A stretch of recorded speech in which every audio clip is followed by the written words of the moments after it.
গাজীপুরের কালিয়াকৈরে এক হৃদয়বিদারক ঘটনা।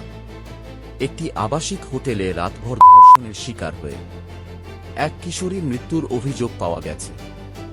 শুক্রবার বিকেলে পুলিশ ওই কিশোরীর মরদেহ উদ্ধার করেছে। এ ঘটনায় জড়িত থাকার অভিযোগে দুই যুবককে আটক করেছে আইন শৃঙ্খলা বাহিনী। পুলিশ সূত্রে জানা গেছে, ঘটনাটি ঘটেছে কালিয়াকৈর উপজেলার চন্দ্রা এলাকায় ঢাকা-টাঙ্গাইল মহাসড়কের পাশে অবস্থিত আব্দুল মান্নান প্লাজা নামের এক আবাসিক হোটেলে।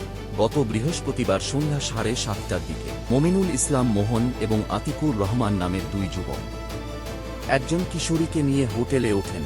সেখানে মমিনুল ওই কিশোরীকে একাধিকবার ধর্ষণ করে, ফলে তার শরীরে প্রচণ্ড রক্তক্ষরণ শুরু হয়।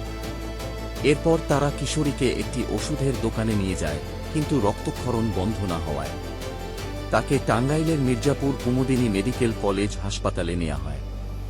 চিকিৎসকরা তখন অবস্থার অবনতি দেখে ঢাকায় নেওয়ার পরামর্শ দেন।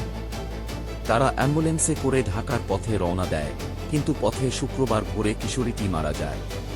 অ্যাম্বুলেন্স চালক বিষয়টি টের পেয়ে গাড়িটি ঘুরিয়ে মির্জাপুর থানায় নিয়ে যায়।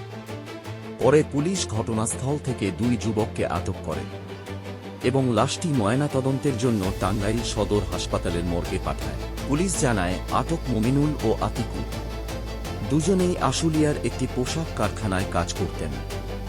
সেখানেই ওই কিশোরীর সঙ্গে মমিনুলের প্রেমের সম্পর্ক গড়ে ওঠে, যা 3 বছর ধরে চলছিল।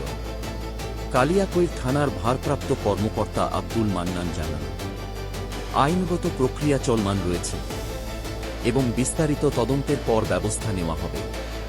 সমাজে এমন ভয়াবহ ঘটনা আবারও প্রশ্ন তুলেছে নারীর নিরাপত্তা নিয়ে। কোথায় তারা নিরাপদ, তা আজও অজানা।